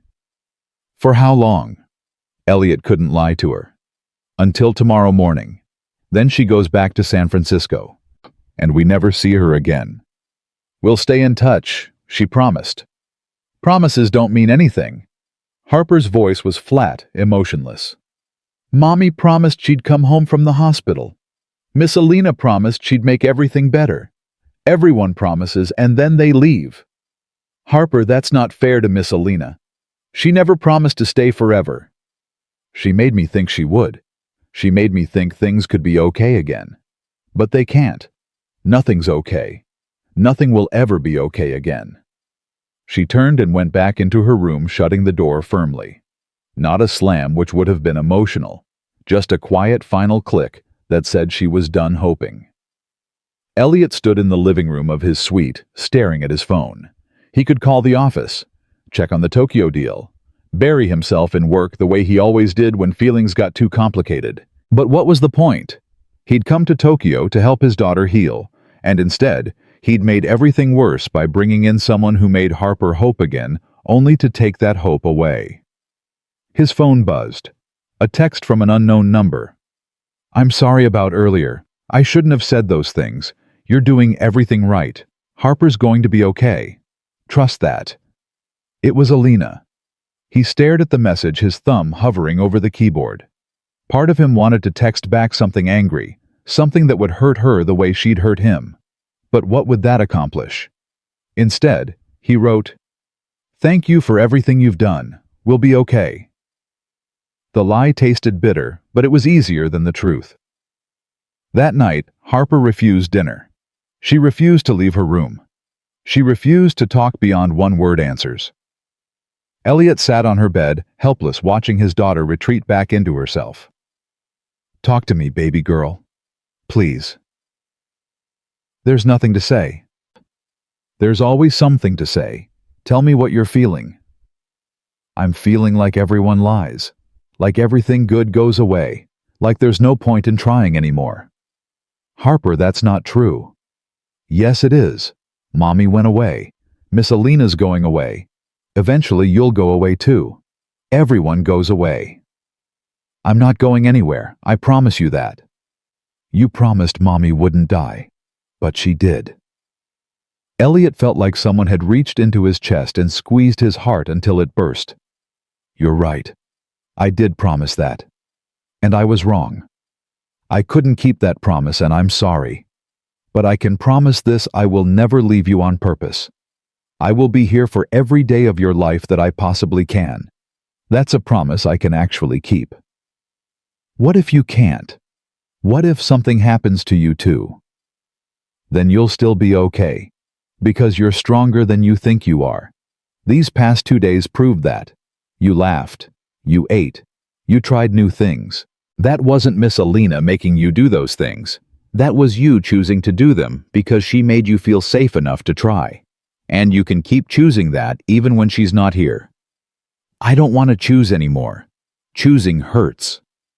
"I know, baby. I know it does." He lay down next to her, and Harper curled into him the way she used to when she was tiny, before grief made her afraid of comfort. They lay there in the dark, breathing together, and Elliot prayed to a God he wasn't sure he believed in anymore that his daughter would be okay. Around midnight, there was a soft knock on the suite door. Elliot carefully extracted himself from Harper's bed and went to answer it. Alina stood in the hallway, still dressed, her eyes red. "I couldn't sleep," she said. "Is she okay?" "No," she shut down again. "Not completely, but enough that I'm worried." "Can I see her?" "I don't know if that's a good idea. It might just make it worse when you leave." "Please, I need to explain something to her. I need her to understand this isn't about her." Elliot stepped aside. Alina walked past him, her perfume lingering, and went to Harper's room. She knocked softly. "Harper? It's me. Can I come in?" Silence. Then barely audible. "Okay." Alina slipped inside, closing the door behind her. Elliot stood in the hallway, torn between giving them privacy and needing to know what was being said. After a moment, he heard Harper's voice, small and hurt. "Why are you leaving me?" "Oh, honey, I'm not leaving you. I'm going back to my own life, but I'm not leaving you. There's a difference. It feels the same. I know it does. And I'm sorry for that. But I need you to understand something. When I was your age, I thought every time someone left, it meant I wasn't worth staying for. I thought if I was just better or smarter or less sad, people would want to keep me. But that's not how it works. People leave for all kinds of reasons that have nothing to do with the people they're leaving. Then why can't you stay? Because I have a job I love. Because I have a life in San Francisco. Because staying here would mean giving up everything I've built for myself, and that's not fair to ask of anyone, no matter how much we care about them. So you're choosing your job over me. No, baby. I'm choosing my life and caring about you. It's not one or the other. I can go back to my life and still think about you every day. I can still text you and call you and be someone you can talk to when you need me. I just can't be there physically all the time. And I know that hurts right now, but I promise it won't always hurt this much. How do you know? Because I've lost people too, lots of people, and every time I thought I'd never be okay again. But I was, not right away, not easily, but eventually. And you will be too. I don't believe you. That's okay. You don't have to believe me right now. You just have to trust that I'm telling you the truth. Can you do that? A long pause. Then Harper's voice thick with tears. I guess. Good. Now I need you to do something for me. I need you to promise me that when I leave tomorrow, you'll keep talking. You'll keep eating. You'll keep living. Not for me, not for your dad, but for yourself. Because you deserve a full, happy life, Harper. Even without your mom. Even without me. You deserve that. I don't know how. Yes, you do. You've been doing it these past 2 days. You just have to keep doing it even when it's hard. Especially when it's hard. More silence. Then Harper said something Elliot couldn't quite hear. But he heard Alina's response clearly. I love you too, sweetie. So much. And that doesn't stop just because I'm getting on a plane tomorrow. When Alina emerged 20 minutes later, her face was blotchy from crying. She walked past Elliot without speaking and went to the door. He followed her. Thank you, he said quietly, for going in there, for talking to her. I didn't make it better. I probably made it worse. No, you gave her the truth. That's more than anyone else has done. Alina turned to face him, and the pain in her eyes nearly broke him. Elliot, I need you to understand something. This isn't easy for me either. Walking away from you and Harper is one of the hardest things I've ever done. But it's the right thing, for all of us. How do you know? Because I've been doing this long enough to know the difference between a crisis connection and real love. And this what we have right now, it's built on crisis, on need, on desperation. That's not a foundation, that's quicksand, and I won't let any of us drown in it. What if you're wrong? What if this could be something real? Then it'll still be real in 6 months or a year. And if you still feel this way after some time has passed, and after Harper's had real therapy, and after your grief has settled, then maybe we can revisit this. But right now, we all need space to breathe. She reached up and touched his face, just once, her fingers gentle against his cheek. Take care of your daughter, Elliot. That's what matters, not me. Then she was gone back to her room, and Elliot stood alone in the hallway of an expensive hotel in a foreign country, feeling more lost than he'd ever felt in his life. The next morning came too fast. Alina knocked at 7, already dressed for travel, her small carry-on bag beside her. I'm heading to the airport, she said when Elliot answered. I wanted to say goodbye to Harper before I left. Harper appeared behind her father, still in her pajamas, holding her Jigglypuff plushie. She looked at Alina with eyes that were dry but devastated. You're really going? I really am.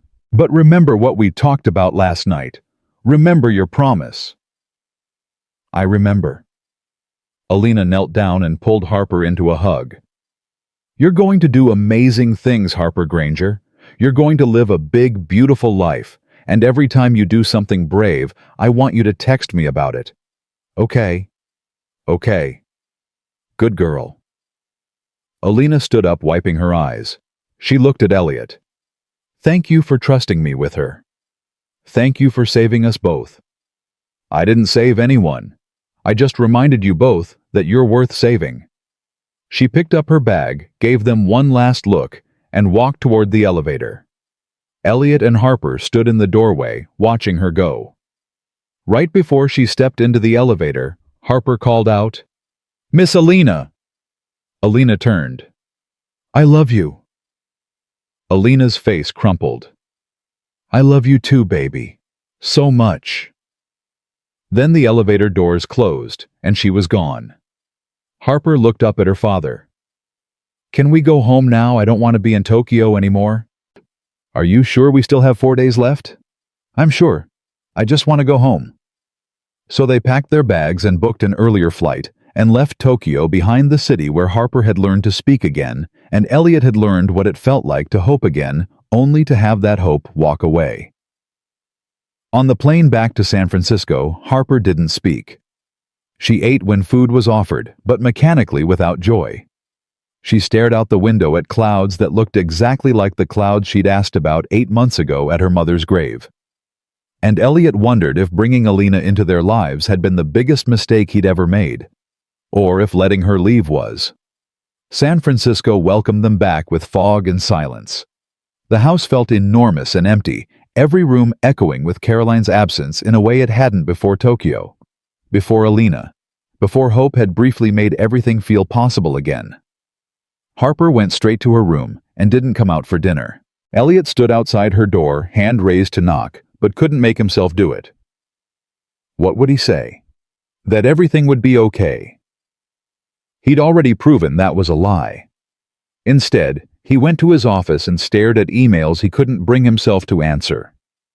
His assistant had scheduled meetings for the rest of the week, board presentations, investor calls. The machinery of his life grinding forward while he sat frozen, unable to remember why any of it had ever mattered. His phone buzzed. A text from Harper's therapist, Dr. Morrison, the one they'd been seeing before Tokyo. Checking in. "How was the trip? Ready to resume sessions next week?" Elliot typed back. Trip was complicated. Yes to sessions. She needs help. The response came quickly. They all need help after loss. See you Tuesday at 4. But Tuesday felt impossibly far away, and Elliot didn't know how to survive the days between now and then. Around 9 p.m. his phone buzzed again. This time, an unknown number. "Just checking in. How was the flight home? How's Harper doing?" Alina. Of course it was Alina. Elliot stared at the message, torn between relief that she'd reached out and anger that she thought a text could fix what she'd broken. He typed, "She's not talking again.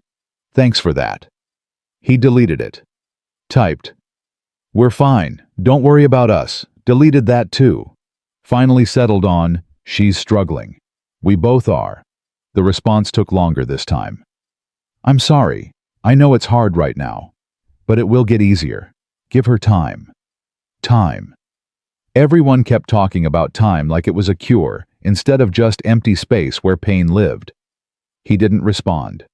Instead, he poured himself 3 fingers of whiskey and sat in Caroline's favorite chair, the one she used to curl up in with a book, while Harper played at her feet. The leather still smelled faintly like her perfume, or maybe Elliot was just imagining it. Maybe he'd been imagining everything. Maybe the whole trip to Tokyo had been some grief-induced fever dream. The next morning, Harper came down for breakfast. She ate cereal without being asked which should have been progress. But she ate mechanically, staring at nothing, and when Elliot tried to talk to her, she gave one-word answers that shut down every conversation. "Harper, we need to talk about what happened in Tokyo." "Okay." "Are you angry with me for bringing Miss Alina into our lives and then letting her leave?" "No." "Then what are you feeling?"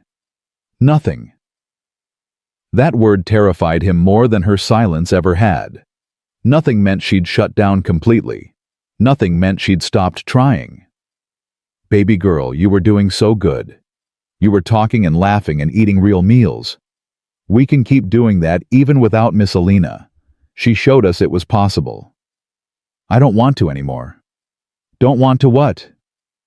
"Any of it. Talking, eating, trying. What's the point? Everyone leaves anyway." "I'm not leaving." "You're already gone, Daddy. You're sitting right here, but you're not really here. You haven't been here since Mommy died."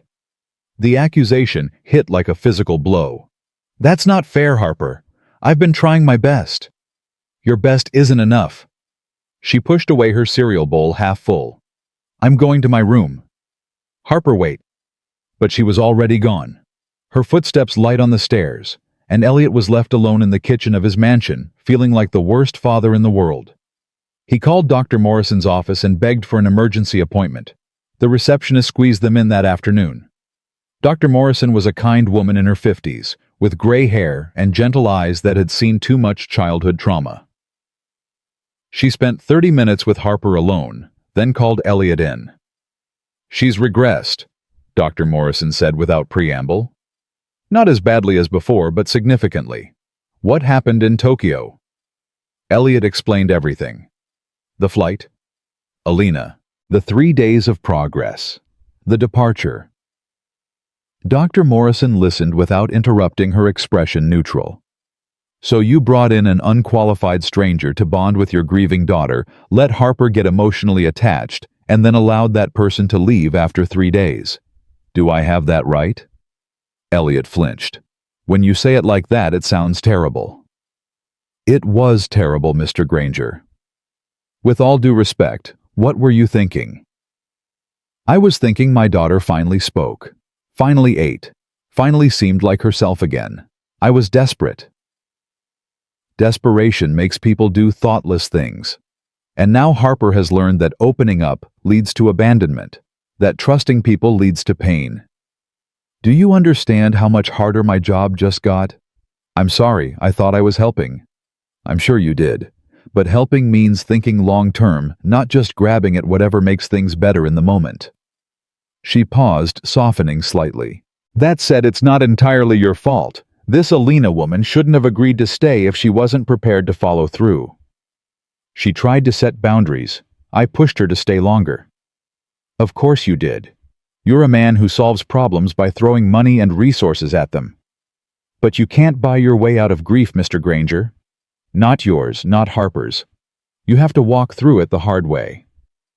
"How do I fix this?" "You don't. Not quickly, anyway.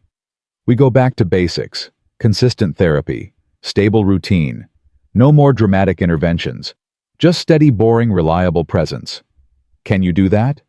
"Yes." "Can you really?" "Because Harper told me you're always working. Always on your phone. Always somewhere else mentally, even when you're physically present." Elliot felt shame burn through him. She said that. Not in those words, but yes. She feels like she lost both parents, not just one. Her mother to death, her father to grief and work. God. Elliot put his head in his hands. "I've been doing everything wrong. You've been surviving, but now it's time to move from surviving to living. For both of you." That night, Elliot did something he hadn't done in 8 months. He turned off his phone completely. Not on silent. Not on do not disturb. Off. Then he went to Harper's room and knocked. "Can I come in?" "I guess." She was lying on her bed staring at the ceiling, her Jigglypuff plushie clutched to her chest. Elliot sat on the edge of her bed. "I need to tell you something, and I need you to really hear me." "Okay." Harper didn't respond, but she was listening. "You were right. I haven't been here. Not really. I've been so buried in my own grief and my work and everything else that I forgot the most important thing. You. You're the most important thing in my entire world. Harper and I've been treating you like just another problem to solve instead of my daughter who needs her father." "It's okay," Harper said quietly. "I know you're sad too. Being sad doesn't excuse me checking out. Mom wouldn't want that. She'd want me to show up for you every single day, even when it's hard, especially when it's hard. Daddy, can I ask you something? Anything. Did you love Miss Alina?"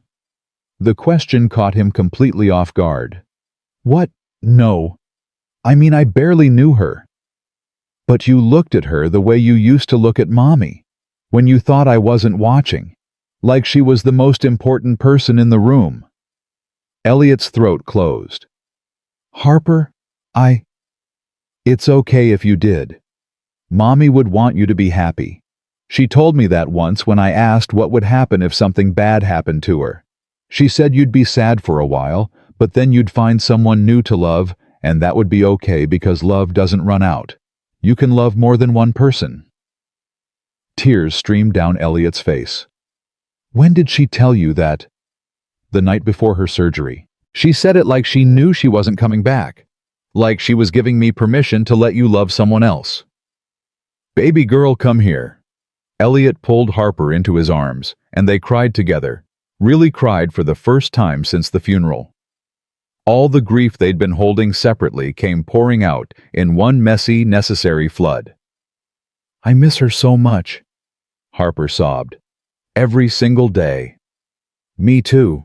God, me too. And I miss Miss Alina too. Is that bad? Is it bad to miss someone you only knew for 3 days? No, honey. It's not bad. It just means she mattered. Even for that short time she mattered. Do you think she misses us? Yeah, I think she does. They stayed like that for a long time, holding each other, letting grief be what it was, instead of trying to fix it or hide from it. And slowly, something began to shift. Not healing exactly, but the kind of settling that happens when you stop fighting against reality and just let it be. Over the next 2 weeks, Elliot kept his promise. He worked from home. He ate every meal with Harper. He turned off his phone during dinner and weekends. He showed up for therapy sessions and actually participated instead of just sitting there. Harper started talking again bit by bit. Not the flowing conversation she'd had in Tokyo, but real words, real thoughts.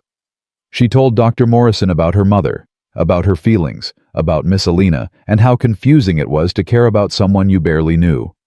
And slowly, impossibly, they found a rhythm. Not happiness. Not yet. But something like peace. Then, 3 weeks after they returned from Tokyo, Harper's teacher called. Mr. Granger, I wanted to let you know Harper did something remarkable today. We had a writing assignment about someone who changed your life, and Harper wrote about a flight attendant she met who taught her it was okay to be sad, but not okay to stop living. She read it out loud to the class. I thought you should know. Elliot felt his chest tighten. Thank you for telling me. That night he asked Harper about it. She shrugged. I wrote about Miss Alina. Is that okay? Of course it's okay. Can I read it? She handed him a piece of lined paper covered in her careful handwriting. The essay was simple, but devastating. It talked about being sad and scared and not wanting to eat or talk. About a woman on a plane who understood.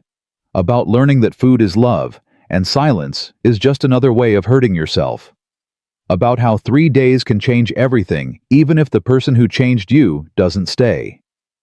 The last line read, Miss Alina taught me that people can leave and still love you.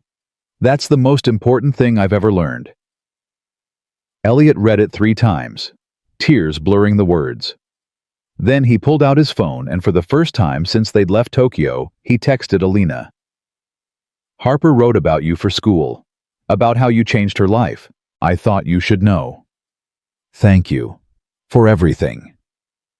The response came hours later, when he'd almost given up waiting. That's beautiful. Tell her I'm proud of her. And that I meant everything I said. I do love her. I do think about her every day. Can we call sometime? Harper asks about you. I think it would help. There was a long pause. Then, yes. I'd like that. How about this weekend Saturday, at 2 Perfect? I'll be waiting. When Saturday came, Elliot set up his laptop in the living room and called Harper down. Someone wants to talk to you. Harper's eyes went wide when Alina's face appeared on the screen. She looked the same, but different. Her hair longer, her smile a little sad. Hi, Harper. Miss Alina? Harper practically shouted all the reserve she'd built up, crumbling instantly. You're really here. I mean not here, but on the screen here. I'm here. I promised I'd stay in touch, didn't I? Yeah, but I didn't think you'd really do it. Grown-ups always say things they don't mean. Not this grown-up. Not about this. Now tell me everything. Tell me about school and your friends and what you've been doing. They talked for an hour. Harper showed Alina her room, her toys, her books. She talked about her writing assignment, about therapy with Dr. Morrison, about the new routine she and her dad had where they cooked dinner together every night. "We made spaghetti last week and it was terrible," Harper said, laughing.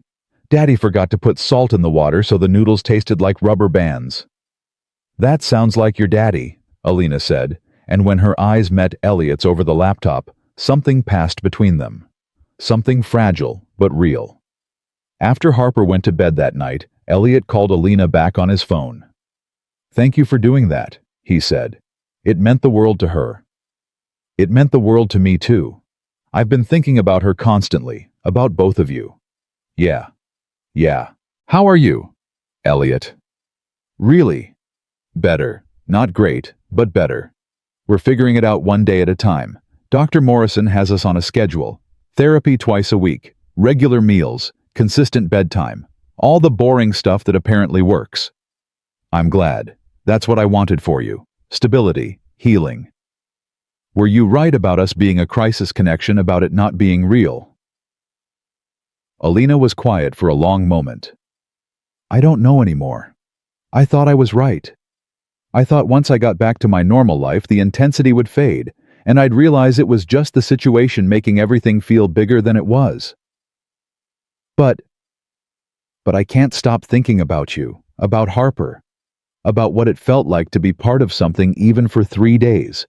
I've spent my whole life being self-sufficient, not needing anyone, not letting anyone need me. And then you two came along and wrecked all of that." Elliot's heart pounded. "What are you saying?" "I'm saying I don't know. I'm saying maybe I was wrong, or maybe I was right, but I don't care anymore. I'm saying 3 weeks feels like 3 years, and I miss you both so much, it physically hurts." "Alina, let me finish. I'm saying I want to try. Not now. Not yet. Harper needs stability, and you need time to grieve properly. But maybe in a few months when things have settled, we could see each other again, actually date, like normal people instead of people in crisis." "I'd like that. I'd really like that. But Elliot, you need to promise me something." "What?" "Promise me you'll do the work first. The therapy, the grief processing, the learning to be a present father. Don't wait for me to fix you. Fix yourself. And then, if you still want me in your life, we'll figure it out." "I promise." "And Alina?" "Yeah. You were wrong about one thing. This isn't gratitude or crisis or desperation.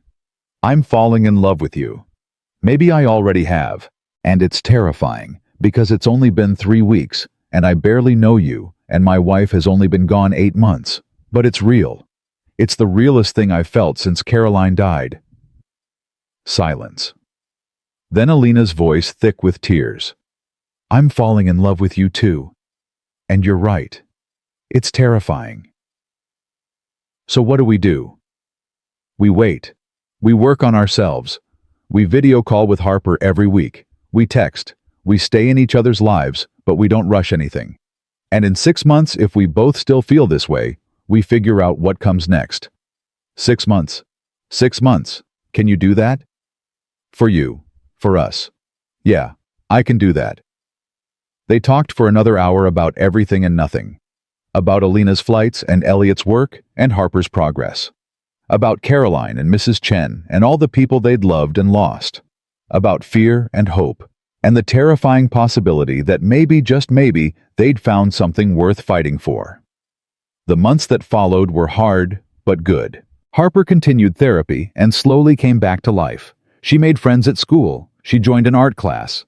She learned to talk about her mother without crying every time, learned to remember the happy times instead of just the loss.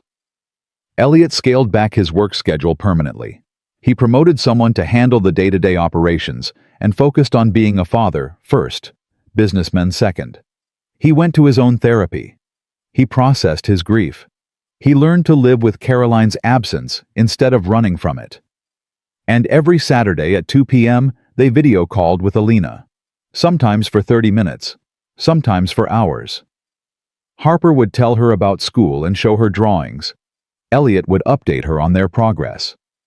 Alina would share stories from her flights, the good passengers and the difficult ones, the places she'd seen and the things she'd learned. It wasn't perfect. Some weeks were harder than others. Some days Harper would ask when Miss Alina was coming to visit, and Elliot would have to explain again about patience and timing and doing things the right way. Some nights he'd lie awake wondering if Alina would change her mind, if 6 months would come, and she'd realize this was crazy after all. But mostly it was good. It was growth. It was healing. 4 months after Tokyo, Harper drew a picture. 3 people holding hands under a rainbow. A man, a woman, and a little girl. At the bottom, in careful letters, she'd written, "You are home." She gave it to Elliot at breakfast. "Can you send this to Miss Alina?" "What does it mean, baby?" "It means home isn't a place, it's people. You and Miss Alina, you're my home, even when she's far away." Elliot took a picture of the drawing and texted it to Alina with no explanation. Her response came immediately. "I'm crying at the airport right now. Tell Harper I love her. Tell her she's my home too." Then a few minutes later, 2 more months. 2 more months, Elliot confirmed. He could wait. They both could. Because some things were worth waiting for. Some things were worth fighting for. Some things were worth the risk of breaking your heart all over again. And as Elliot watched his daughter eat her pancakes with actual enthusiasm, talking about her day with actual excitement, he realized something important. Alina had been right about one thing. You couldn't build love in a crisis. But you could start something in a crisis, and if you were both willing to do the work, if you were both willing to wait and grow and become the people you needed to be, then maybe that something could become everything. 2 more months. And then they'd find out if the impossible was actually possible after all. The 2 months crawled by like years. Elliot marked days off his calendar like a prisoner counting down to freedom. Then felt guilty for being so eager when Harper's healing was supposed to be the priority. But Harper noticed everything. "Daddy, you keep checking your phone," she said one morning at breakfast 6 weeks after the drawing. "Are you waiting for Miss Alina? Is it that obvious? You smile different when she texts, like Mommy used to make you smile." Elliot set down his coffee. "Does that bother you? Me smiling about Miss Alina?" Harper considered this seriously the way she considered everything now. Therapy had taught her to sit with her feelings instead of running from them. "Sometimes. But mostly it makes me happy. Mommy said love doesn't run out, remember? I think she'd want you to smile again." "You're pretty wise for a 6-year-old, you know that. I'm almost 7. And I learned it from Miss Alina. She said feelings can be 2 things at once. I can miss Mommy and still want you to be happy. They both fit. When did you get so grown up?" "When I stopped being scared of being sad. Dr. Morrison says that's called emotional maturity." Elliot laughed, pulling his daughter into a hug. "Dr. Morrison is right. And for the record, I miss your mom every single day. Loving someone new doesn't change that." "I know, Daddy. That's what makes it okay." 3 weeks before the 6-month mark, Alina called outside their regular Saturday schedule. Elliot's heart jumped when he saw her name on his screen. "Hey, is everything okay? I need to tell you something." Her voice was strange, tight with an emotion he couldn't identify. "What's wrong?" "Nothing's wrong. Everything's terrifying, but nothing's wrong." She took a breath. "I put in for a transfer to San Francisco base. It's not guaranteed, but my supervisor said there's a good chance. I'd know in 2 weeks." Elliot sat down hard on his couch. "You're transferring here. If you still want this. If you still want me. I know we said 6 months and we still have 3 weeks, but I can't do this anymore, Elliot. I can't be across the country from you and Harper. I can't keep pretending video calls are enough. I want to be there, actually there, if you'll have me." "If I'll have you, Alina. I've been counting down the days like a lunatic. Harper draws pictures of you constantly. We both want you here. We've wanted you here since Tokyo." "But what if it doesn't work? What if we've built this up in our heads and the reality doesn't match? What if I move my entire life and then we realize we were wrong? Then we'll figure it out. But Alina, I don't think we're wrong. I think we're the opposite of wrong. I think we're the thing that finally makes sense. God, I hope so, because I'm terrified. Me too, but the good kind of terrified, the kind that means something matters. Should we tell Harper? Not yet. Not until the transfer is confirmed. I don't want to get her hopes up if it falls through. Smart. Okay. 2 weeks. I'll know in 2 weeks. I'll be waiting. But keeping the secret from Harper proved impossible. She knew something was different.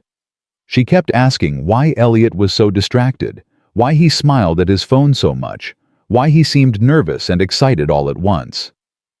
Finally, 10 days later, Elliot broke. Okay, I need to tell you something, but you have to promise not to get too excited yet because it might not happen. Harper's eyes went wide. Is Miss Alina coming to visit? Maybe better than that. She's trying to transfer to San Francisco. To live here. Permanently. Harper screamed. Actually screamed with joy. Then she burst into tears. Really? She's coming here to stay.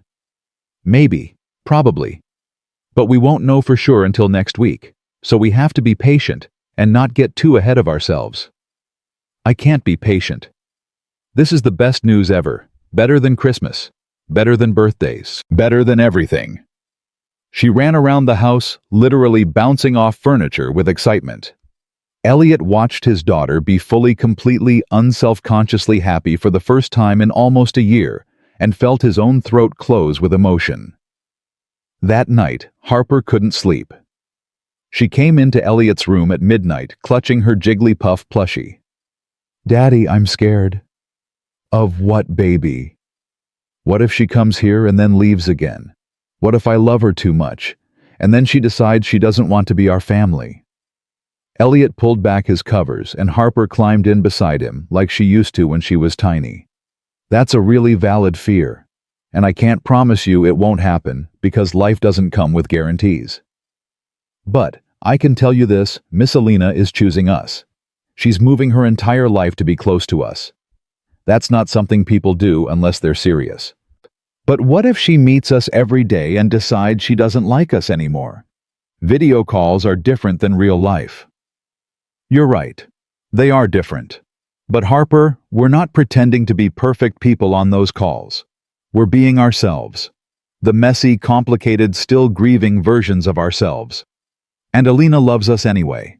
That's what makes it real. Do you think Mommy would like her? The question caught Elliot off guard. Yeah, baby. I think your mom would love her. I think she'd be grateful that we found someone who takes such good care of us. I think so too.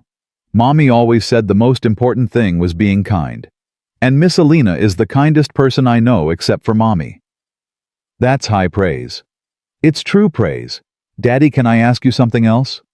Always. If Miss Alina comes here, and if she stays, and if everything works out, would she be my new mommy? Elliot's breath caught. Would you want her to be? I don't know. I still have a mommy. She's just in heaven. But I also want someone here who can do mommy things. Is that bad? No, sweetheart, it's not bad. It's human. And if things work out with Alina, we'll figure out what to call her and what that relationship looks like. But nobody will ever replace your mom. Alina would be something different, something additional, not a replacement. Like having two mommies, one in heaven and one here. Exactly like that. Harper snuggled closer. I think I'd like that. Yeah. Because love doesn't run out. Remember, I can love Mommy forever and still have room to love Miss Alina too. You're amazing, you know that. I learned from the best. Mommy taught me about love. Miss Alina taught me about healing.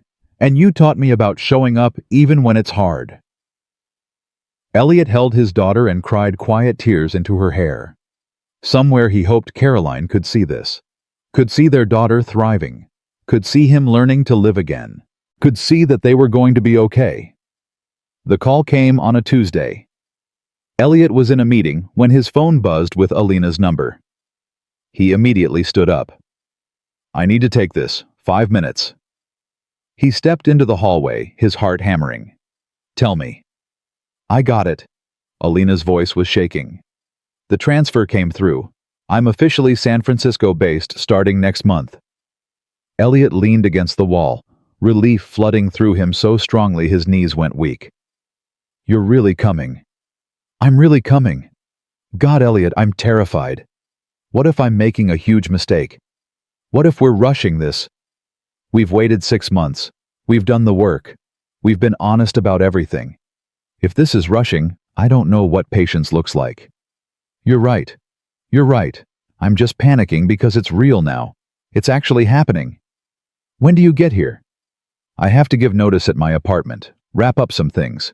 Probably 3 weeks. Maybe 4. Harper's going to lose her mind with excitement.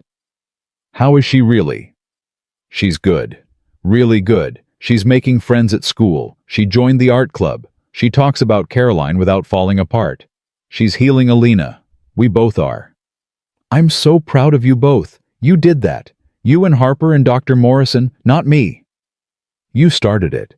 You showed us it was possible." "No, I just reminded you. The strength was always there." "Come home, Alina. Come home to us." There was a long pause, then soft and full of emotion. "I'm coming home." Elliot told Harper that night over dinner. She'd made pasta her new favorite thing to cook and was very proud that she'd remembered the salt this time. "I have news," Elliot said, watching his daughter twirl noodles on her fork. "Good news or bad news?" "The best news. Miss Alina got the transfer. She's moving to San Francisco in 3 weeks." Harper dropped her fork. It clattered against her plate sauce, splattering. She stared at Elliot like he'd just announced the moon was made of cheese. "Really? For real? Really, not pretend? Really? For real, really?"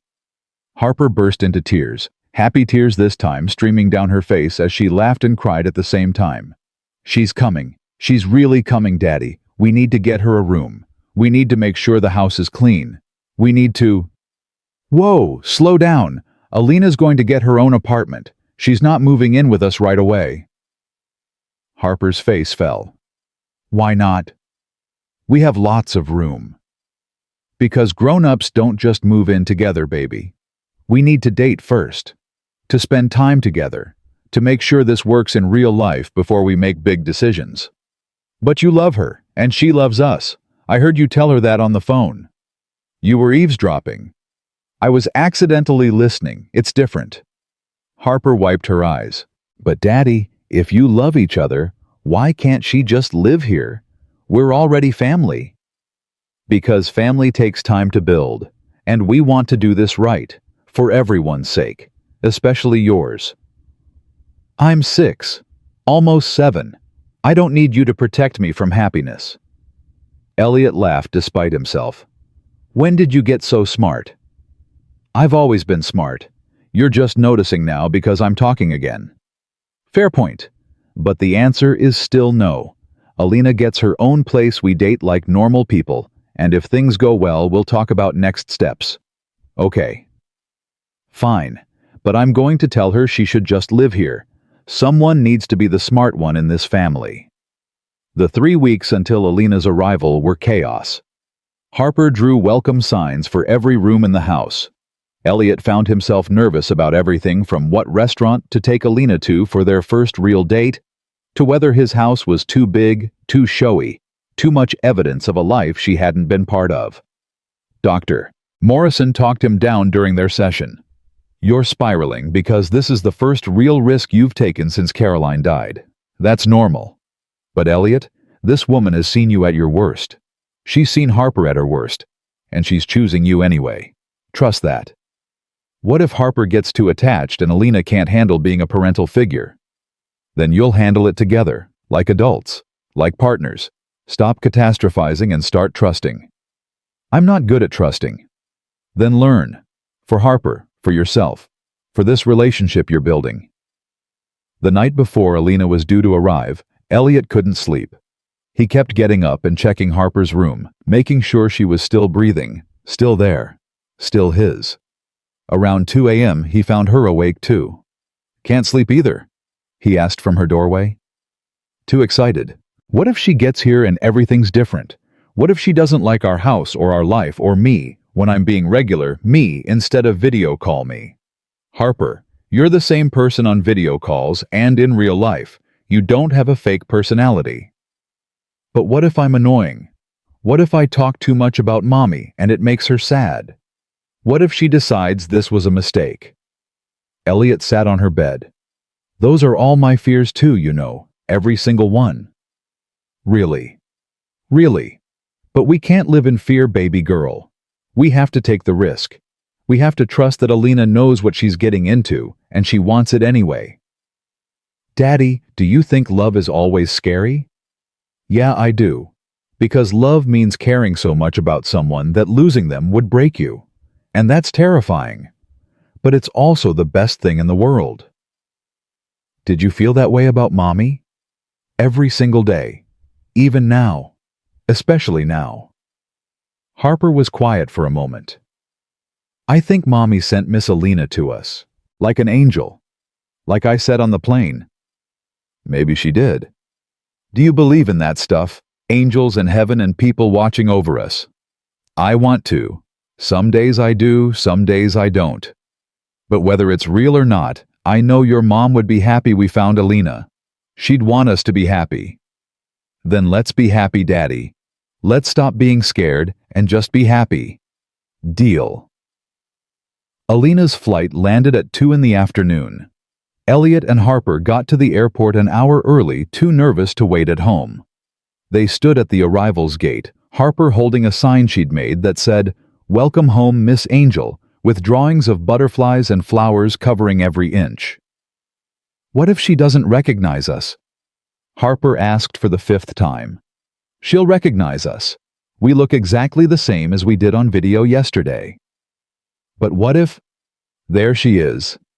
Alina emerged from the terminal pulling a single suitcase, looking exhausted and beautiful and terrified. Her eyes scanned the crowd until they landed on Harper's sign. Then her face transformed, breaking into the most genuine smile Elliot had ever seen. Harper screamed and ran. Flat out sprinted across the arrivals area, the sign flapping behind her, and launched herself at Alina with enough force to nearly knock them both over. You're here. You're really here. I can touch you. And you're real. Alina dropped to her knees, pulling Harper into a hug so tight it looked like she was trying to merge them into one person. I'm here, baby. I'm really here. You came back. You said you would, and you did. I will always come back to you. Always. That's a forever promise. Elliot approached slowly, giving them their moment. When Alina looked up at him over Harper's shoulder, her eyes were streaming tears. Hi, she said, her voice wrecked. Hi, yourself. Welcome home. It feels like home. God, it really feels like home. Harper pulled back, studying Alina's face like she was memorizing it. You look the same, but different. More real. Is that weird? Not weird. I feel more real too. Video calls are good, but this is better. This is real. Can we go get ramen like in Tokyo? Can we do all the things we did there but here where you're staying? We can do whatever you want, sweetheart. I want to do everything. I want to show you my room and my school and my favorite park and the library and the ice cream place and everything. Alina laughed, standing up and taking Harper's hand. Then, hesitantly, she reached for Elliot's hand too. He took it, feeling the warm press of her palm against his, and something clicked into place. Something that had been missing since Caroline died. Not replacement, not forgetting, just addition. New love layered over old love, both coexisting, both valid, both real. They spent the afternoon helping Alina move into her new apartment, a small one-bedroom in Noe Valley, close enough to visit easily, but far enough to maintain boundaries. Harper approved of everything from the bay windows to the tiny kitchen to the fire escape that overlooked the neighborhood. You can see our house from here. Harper announced, hanging out the window. "See that big one with the blue roof? That's us." "Harper, get down from there before you fall." Elliot said, his heart in his throat. "I'm fine, Daddy. I'm being careful." "She's okay," Alina said softly, appearing beside him. "Kids are more resilient than we think." "I know. I just can't stop seeing all the ways she could get hurt." "That's called being a parent. It never goes away.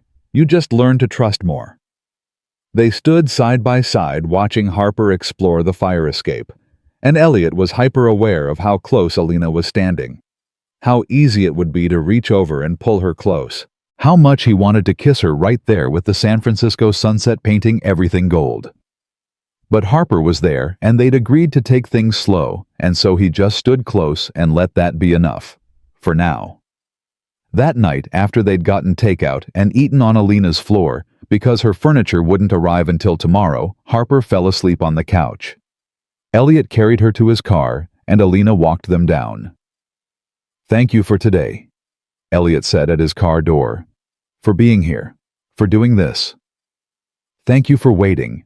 For doing the work. For not giving up on this." They stood in the quiet street, Harper asleep in the back seat, the night air cool and soft around them. Elliot reached out and tucked a strand of hair behind Alina's ear. "Can I take you to dinner tomorrow? A real date, just us." "I'd like that." Yeah, I'd like that a lot."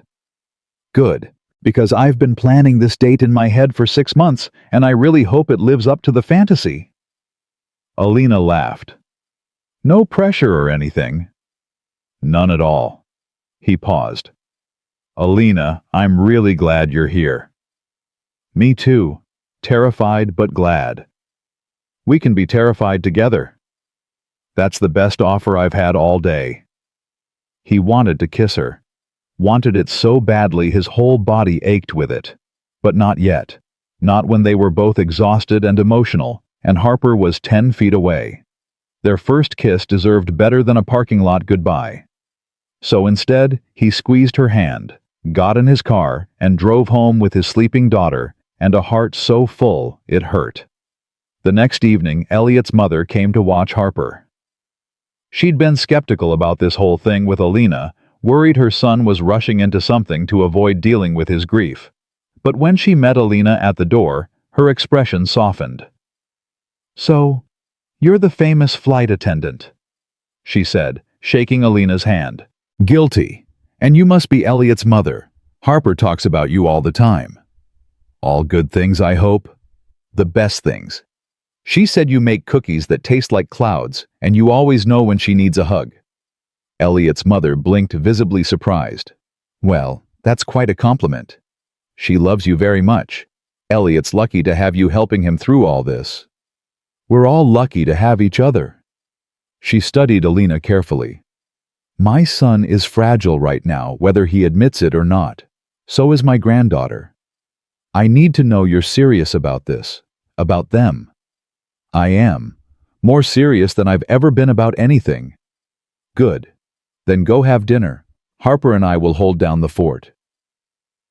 The restaurant Elliot chose was quiet and intimate, the kind of place where conversations happened in low voices and candles flickered on every table. They sat across from each other, and suddenly all the ease they'd had on video calls evaporated into awkward silence. "This is weird, right?" Alina said finally. "We've talked for hours on the phone, but now we're both tongue-tied. So weird. I feel like I'm on a first date with someone I've known for years." "You are on a first date with someone you've known for years. 6 months anyway." "Should we start with small talk? Ask about each other's jobs and hobbies like we don't already know?" Alina laughed, and the tension broke. "Let's skip the small talk. Let's talk about the real stuff, the scary stuff." "Okay, you first."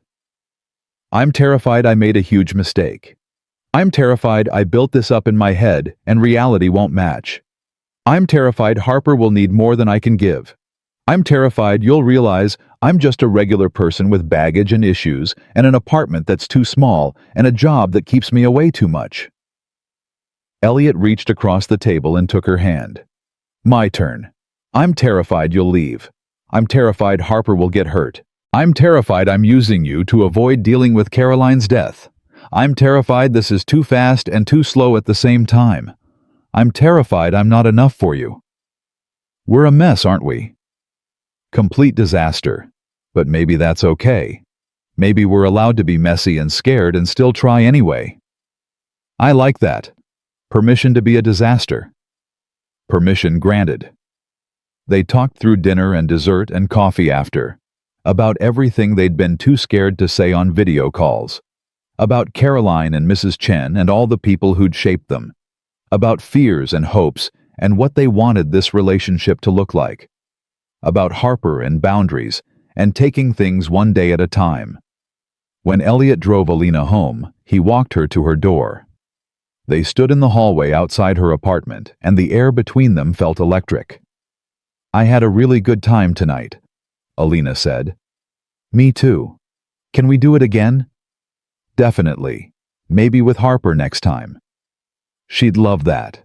Fair warning, though, she's going to ask a million questions and probably try to plan our wedding. Our wedding? Alina raised an eyebrow. She's 6, almost 7. She thinks if two people love each other, they should just get married immediately and live happily ever after. Simple worldview. Sometimes I think she's onto something. The words hung between them, loaded with meaning. Alina's breath caught. Elliot, I know, too soon, too fast. I'm not actually proposing. I'm just saying that when I think about my future, you're in it. You and Harper. That's all. That's not all. That's everything. Yeah, he agreed softly. It really is.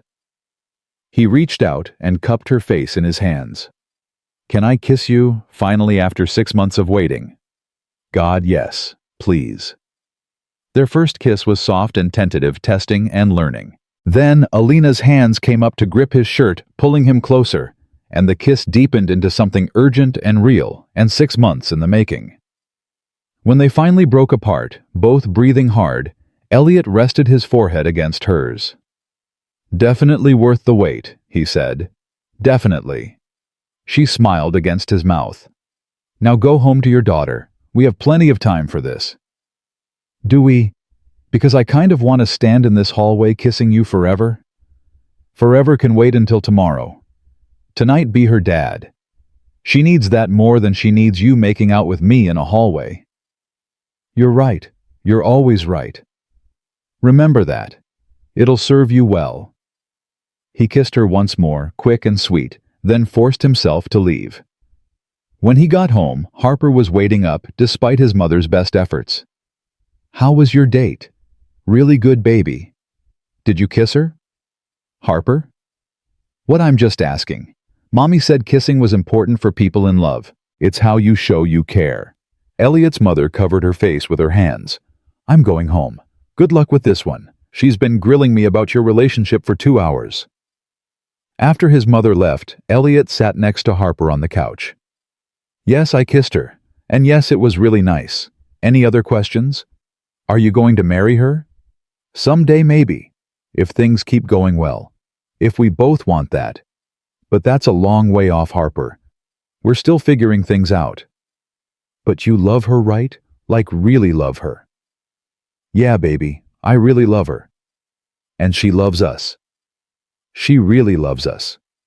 Then why wait? Life's too short, Daddy. Mommy taught us that.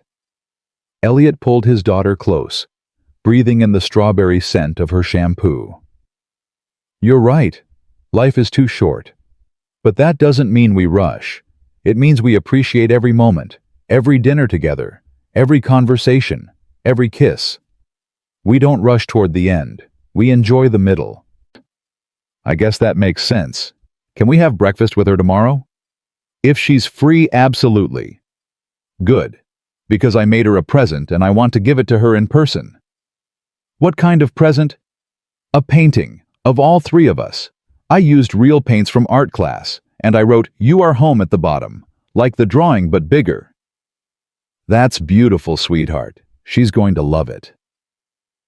I know, because we're family now, Daddy. Not like mommy family, different family, but still family.